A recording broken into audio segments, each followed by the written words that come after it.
নমস্কার বন্ধুরা, অনু রিয়েলস ব্লগে আরও একটি নতুন পর্বে আপনাদের সকলকে স্বাগত জানাচ্ছি। আজকে আমি পালং পনিরের রেসিপি শেয়ার করেছি। রেসিপিটি খেতে যতটা সুস্বাদু, এটি বানানো কিন্তু ভীষণই সহজ।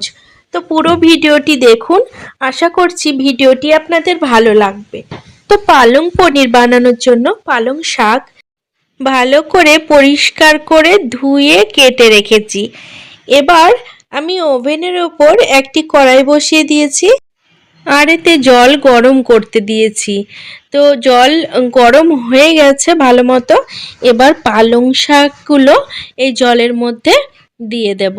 তো বন্ধুরা, ভিডিওটি যদি ভালো লাগে তাহলে অবশ্যই একটা লাইক করে দেবেন, আর আমার সাথে থাকার জন্য চ্যানেল সাবস্ক্রাইব করে বেল নোটিফিকেশনটা অবশ্যই অন করে রাখবেন, তাতে আমি যখনই নতুন ভিডিওর আপলোড দেব তার নোটিফিকেশন আপনারা সকলের প্রথমে পেয়ে যাবেন। আর ভিডিওগুলো কিন্তু আপনাদের সময় সুযোগ মতো দেখে নিতে পারবেন।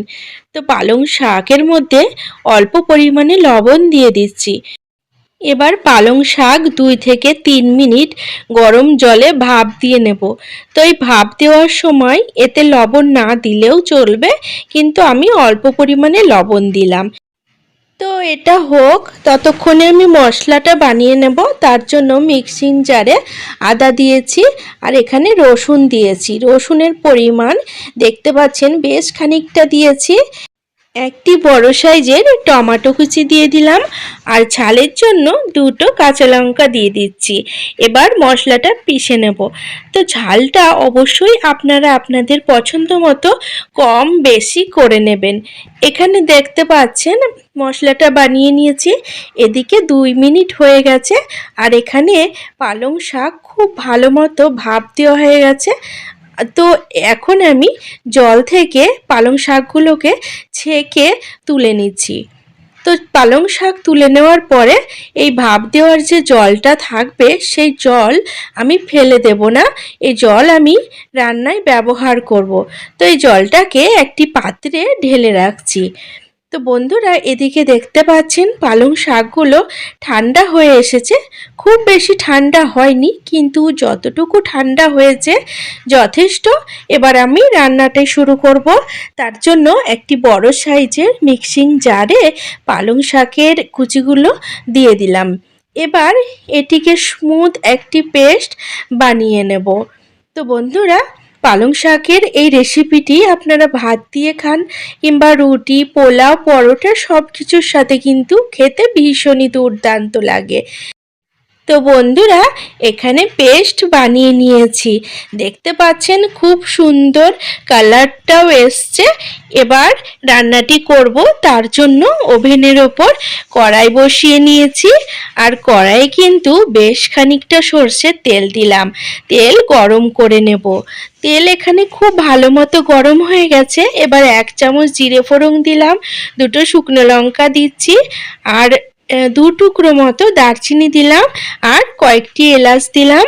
এবার সমস্ত ফোড়ন বেশ ভালো করে একটু নাড়াচাড়া করে নেব। এবার আমি এর মধ্যে 2টো মিডিয়াম সাইজের পেঁয়াজ কুচি দিয়ে দিচ্ছি। এবার পেঁয়াজটাকে বেশ লাল করে ভেজে নেব। যেরকম বেরেস্তা ভাজে ঠিক সেই রকম লাল করে পেঁয়াজগুলো ভাজবো।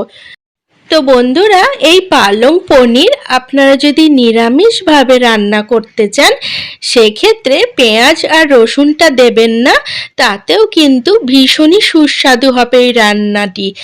পেঁয়াজ এখানে ভাজা হয়ে গেছে। এখন আগে যে মশলাটি বেটে রাখলাম সেই বাটা মশলাটা এই পেঁয়াজের মধ্যে ঢেলে দিচ্ছি। এবার 2-3 মিনিট নাড়াচাড়া করে নেব মিডিয়াম ফ্লেমে, যাতে আদা রসুনের কাঁচা গন্ধ চলে যায়। এবার এর মধ্যে জিরে গুঁড়ো দিয়ে দিচ্ছি, কাশ্মীরি লঙ্কার গুঁড়ো দিয়ে দিলাম আর কালারের জন্য হলুদ দিয়ে দিলাম। অবশ্যই স্বাদ অনুযায়ী লবণটাও দিয়ে দিতে হবে।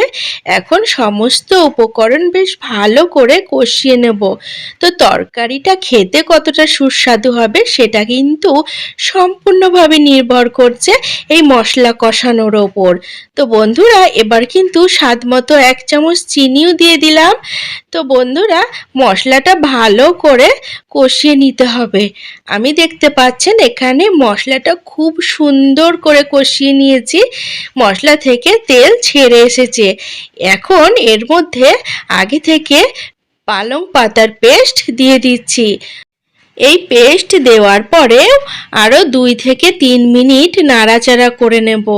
তো বন্ধুরা, ভিডিওটি ভালো লাগলে অবশ্যই আপনারা আপনাদের নিকটবর্তী আত্মীয় স্বজন বন্ধু বান্ধবের সাথে ভিডিওটি শেয়ার করবেন, যাতে তারাও এই সুস্বাদু রেসিপিটি বানানোর সুযোগ পায়। এখানে দেখতে পাচ্ছেন পালং শাক 2 থেকে 3 মিনিট নাড়াচাড়া করে নিয়েছি, কালারটাও কিন্তু খুব সুন্দর এসেছে। এখন আমি কাঁচা পনির এর মধ্যে ঢেলে দিচ্ছি। আপনারা চাইলে এখানে পনির ভেজে নিতেও পারেন, তবে কাঁচা পনির দিয়ে পালং পনির বানালে সুস্বাদু হয় বেশি। আমি কিন্তু এখানে প্যাকেটের পনির ব্যবহার করেছি, আপনারা চাইলে ফ্রেশ পনির দিয়ে পালক পনির বানাবেন, সেক্ষেত্রে স্বাদ কিন্তু মারাত্মক ভালো হবে। তো পনির দেওয়ার পর কিছুক্ষণ নাড়াচাড়া করে নিয়েছি। এখন আগে যে পালং পাতা সেদ্ধ করার জলটা ছিল সেই জলটা এর মধ্যে ঢেলে দিলাম। জল দেওয়ার পরে কিছুক্ষণ নাড়াচাড়া করে নেব। আপনারা যদি জল না দিতে চান সেক্ষেত্রে নাও দিতে পারেন। তো জল দেওয়ার কারণে একটু ঢাকাও লাগিয়ে দিচ্ছি, কারণ পালং পনির প্রচণ্ড ছিটে আসে আর পুরো রান্নাঘরের চারিদিকটা নোংরা হয়ে যায়, আর গায়েও কিন্তু প্রচণ্ড পরিমাণে ছিটে আসে, যার কারণে একটু ঢাকা দিয়ে এই রকমভাবে রান্না করলে ছিটেটা একটু কম আসে।